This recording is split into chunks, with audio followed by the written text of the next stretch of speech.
Hello and welcome to Experiencing Love. I'm your host, Philip Jocks, and I am so glad that you're here. I have another drawing video for you today. I don't know, I was just in that mood last night and decided I'm going to pick up this camera, pick up this drawing pad, and just go off. Do what I just feel called to do. That's how a lot of my drawings have been recently. And there's something really therapeutic about it, something so calming to not exactly have a plan that I need to follow, but to just go with the flow, let it happen.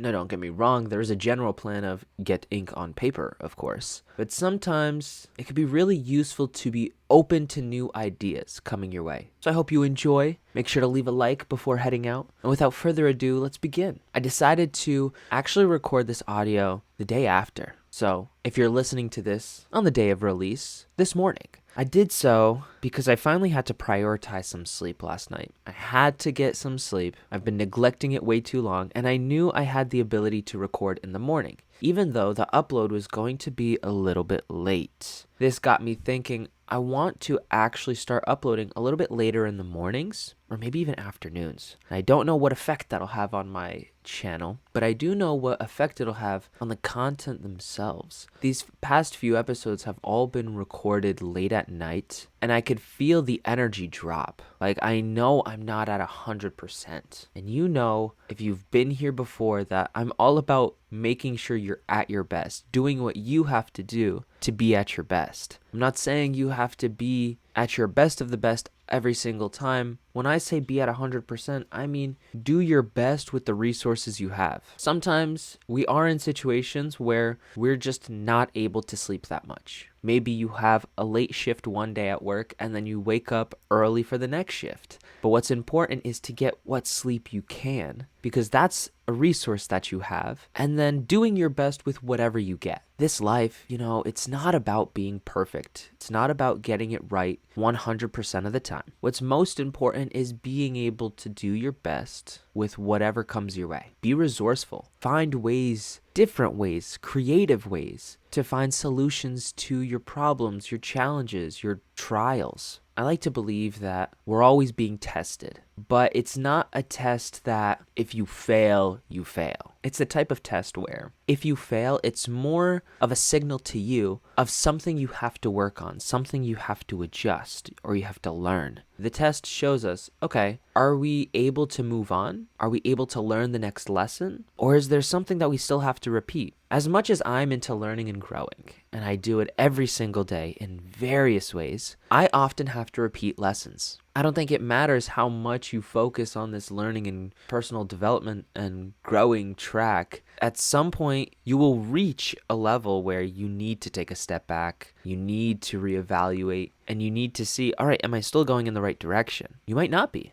I heard this analogy once that said when planes fly, they are flying in the wrong direction about 98% of the time. But every few seconds, maybe even microseconds, the pilots in the plane, or maybe the autopilot in the plane, is making these tiny adjustments. A little bit to the left, a little bit to the right, a little bit slower, a little bit faster, a little bit pitched up, a little bit pitched down. And all those micro adjustments, all those mini movements that we as passengers in a plane would barely ever feel, make sure we generally stay on course, stay going in the right direction, and eventually we'll get there. But if at the very beginning of the flight we take off and we choose a direction and we say we're going in that direction, we don't second guess it, we don't reevaluate, and we just go, we could end up hundreds of miles off course very easily. If you're going in 1 degree in the wrong direction, you're going 1 degree to the left, yeah, maybe 10 miles away, it's not going to be that big of a difference. But what if your flight is across an ocean? What if you're flying 1,000 to 2,000 miles away? Well, that 1 degree is going to make a massive difference. The same thing happens in our lives. It's not about just choosing a direction and not recalibrating and just going forward. It's about having the ability to learn as we go, to take stock of where we are, look at our gauges and see, all right, are we going to make it to our destination, or do we have to pivot just a little? One of the greatest lessons I've learned is how important it is to pivot, how important it is to slightly change course, to change direction. I'm still going generally in the direction I want to go in, but I also acknowledge that sometimes I may overcorrect. Sometimes I may not correct enough. And so I have to to keep looking at my gauges, the gauges of my life, to see how am I doing? The gauges of our lives can look like, all right, how do I feel about my relationships? Do I have a lot of friends that I really love and care about and want to spend time with? Do I have a boyfriend or a girlfriend that loves me to the moon and back, and same for them? Do I have a good relationship with my family, or what I like to call my chosen family? People that I choose to call my closest of the closest people. Another gauge could be your finances. How are you doing? Are you able to save money? Or do you notice that there's maybe a hole in your bank account where money just keeps slipping through? Do you have a job, or are you looking for a job, a new job? Maybe one of the gauges is your fitness. How do you feel about your body? How do you feel about your diet? How do you feel about exercising? How often do you do it? When do you do it? Who do you do it with? This is all stuff that you can take a look at and say, all right, am I happy with what I'm seeing? It's not to say there's one right way to get to your destination, but to a degree, the gauges do have to be working together for you to get there. It's important, really, really important, to have these moments, to have these days where you just check in with yourself. You have no idea how many people don't. I think if you simply just started checking in on yourself, you would skyrocket to the top 10, 20% of people in the world. Just because you're willing to ask yourself questions that nobody else is asking. Last night, I ended up watching this video, and maybe it was a joke of a question, like someone asked it jokingly, but someone ended up asking, what's one thing that men experience but never share? And it was something along the lines of responses like, men hardly get compliments, or men rarely get touched, hugs and whatnot. The third one was, men are rarely asked, how are you doing? Or are you okay? Like, those are some real responses to maybe a joke of a question. But I remember watching that, and of course being like, real, but also maybe not everybody's experience. But there's something to that. There's something to this fact that men are rarely being asked by the people around them how they're doing. So what makes you think they're asking themselves? I know they're not, truly. I've talked to enough men to know that they're desperately looking for it and don't know how to get it. Some of my greatest friendships in my life have simply started because I was willing to ask them how they were really doing. That's how wild something like that is. That's how wild that question is. Or at least, I guess it feels wild to me, because it's such a simple question. Anybody can ask it. Anybody can truly show that they care. But we just don't. So I can sit back, look at one of my friends, or just a stranger really, and just be like, how are you doing really? Like, what's really going on? You have a little bit of a sad look on your face. Is everything okay? And they may share, they may not, but they'll at least see that I want to know. I want to know how they're doing. Sometimes when you ask a person this question, or these questions, they may not really answer because they've never been asked and they have no clue how to actually answer. That saddens me beyond belief. And I've seen it so many times. And sometimes it just takes me asking a couple times for them to get a little bit more comfortable, to find their words a little bit faster. And then they share. They share because they know I really want to know. Maybe I can help. That's how I know people don't really ask themselves. I've been asking myself for a while, so if someone asks me how I'm doing, I usually have a pretty solid idea. I have a good answer about what's going on. I have an answer to the, hey, how's it going? The one where people may not fully care about the answer. And then I have an answer for like, hey, how are things really? I'm really grateful for that. Serious. Like, being able to know and address my feelings is such a gift. And I had to earn that gift. I had to earn it. It didn't come easy because, like I mentioned before, oftentimes men feel alone. Nobody's sitting here asking me these questions. I had to learn by myself how to do this. I had to find mentors online and through my community, but mostly it started online. I had to find people who are already asking these questions so I can get an idea of, all right, what do I ask? What do I even say? Where do I do it? Do I do it in a mirror? Do I do it in a journal? I was so clueless at one point that I didn't even know what was going on for myself. I didn't know what was wrong.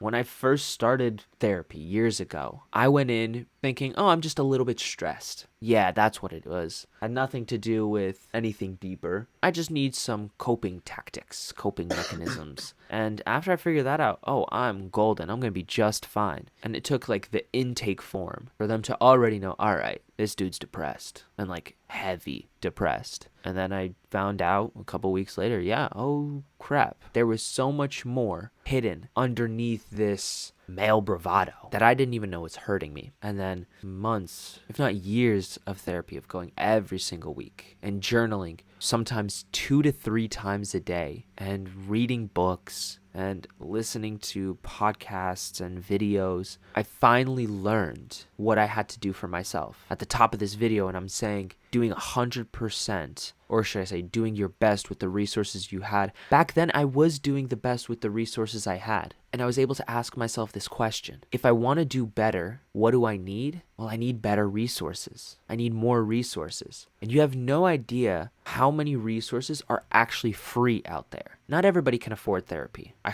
100% get that. Not everybody can afford a life coach. I 100% get that. But I guarantee there's many places in the world where you can access books, access podcasts. There's so many books out there on the topic of personal development. Heck, I have like 50 of them on my shelf alone because I was one of the people that, well, one, I was able to buy books and I like building my own library. So I bought every single book I wanted to read. But you don't have to do that. You could go to a library or podcasts. Oh my gosh, I've listened to probably thousands of hours of podcasts at this point, talking about self-help, personal development, growth. I used to listen to channels like On Purpose by Jay Shetty or the Ed Milet Show. I remember those were the first two podcasts that I found. And they're not the only ones. I've also found over time other incredible podcasts, like The Diary of a CEO has some incredible episodes, right? Like the Tony Robbins podcast has some incredible episodes. And over time, you'll find your way. You'll find what you like. Maybe you want to go to events. You want to do seminars. I have recommendations for those too. I've done a lot of this work so that you don't have to. And I'm not saying you don't have to, but I'm saying everything I talk about is everything that I've experienced all into my own perspective, my own experience. What you choose to do with what I've learned is up to you. Maybe I am just the spark. Like I'm just the flame that gets you started on your own path. I've only mentioned a couple resources here, right? I didn't even go into the many books that I've loved and have changed my life. But maybe, just maybe, you are meant to go and start one new thing. You're meant to learn to ask yourself that question. Because I could sit here in these videos and ask, hey, how are you doing really? But let's be real, there's a screen between us and you have to choose to answer that, say in the comments or through an email, right? A lot of people don't do it. And I get that. It could be uncomfortable. You don't truly know who I am yet. So if you're not going to answer it when I say it, the best that I can wish for you and hope for you and recommend for you is that you learn to ask yourself and answer that for yourself. There's one thing I've learned about talking about problems, I guess, or things going on or how I'm really doing is that the more I talk about it, the easier it becomes.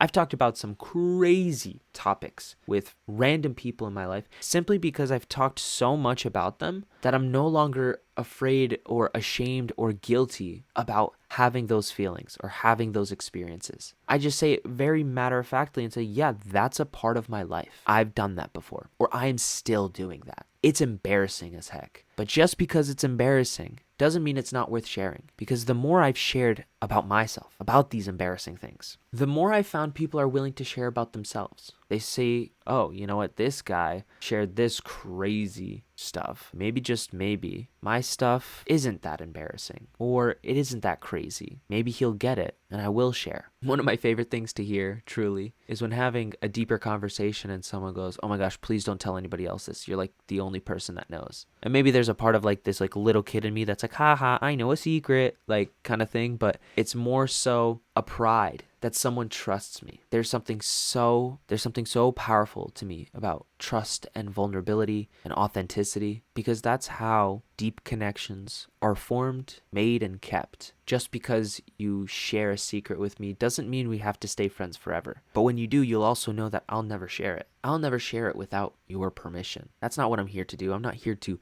dig up dirt on people. I'm here to help you dig just a little bit into your past. Learn just a little bit. Get you the resources that you need to dig further. I may be able to give you a little shovel, but maybe you want an excavating drill, right? That'll really get you deep. I don't have one of those for you. In truth, that's something I usually recommend someone go to therapy for, because they know how to properly train you on the equipment, on how to dig. Yeah, I may look at a machine and have some ideas, but I didn't do the training. Instead, I'm the person you go to for the starter tools, but also the person that helps you build later. Digging is its own job, right? But once you have that foundation, once you know what's underneath, I'm very good at helping you build what's next, helping you build that sturdier foundation, one where you get a little bit more layers, right? And slowly but surely, you'll build this dream house of a life, this house within your mind. Maybe it's a castle for you. Maybe it's a lighthouse. Maybe it's a modern day barn or something, like converted into a house, like warehouse. Whatever your inside home, your like inner home is to you, I'll help you build that. That's the best way that I could describe what I've done. I used to have a really shaky idea of what I wanted my house to be. Literally any storm or any earthquake, any hurricane came by and it would topple over. And that's what happened. It did topple over when things got really rough. And I realized I can't just rebuild this house again. I can't just do what I did last time. I need to start from scratch. So I dug deep, set a very strong, very good foundation. So now I'm weathering storms that I could only ever imagine I would experience. And some people get scared that there's a storm coming. But what I get to see is, all right, how does my house hold up? And when it holds up, how much stronger can the storm be? Because the stronger the storm, the greater the rainbow on the other side, the greater the life is that you'll have. I hope and pray to God that I become one of your resources. I become one of the people that you can look at, you can go to and say, you know what, I need just a dose of something, just a little help. What does Philip have for me today? I want to do that for you, not to be your only resource, but to be one of them. So that's it for today. I've given you a lot and I've drawn for quite a while, and I really hope that you could relate to what I've shared with you today. It really is important to me that you're doing the best you can with what you have. And before you head out, just remember to like the video, subscribe, hit that notification button so you never miss a video. And until next time, just remember to always fill up with the love. And I look forward to seeing you in the next one. I love you.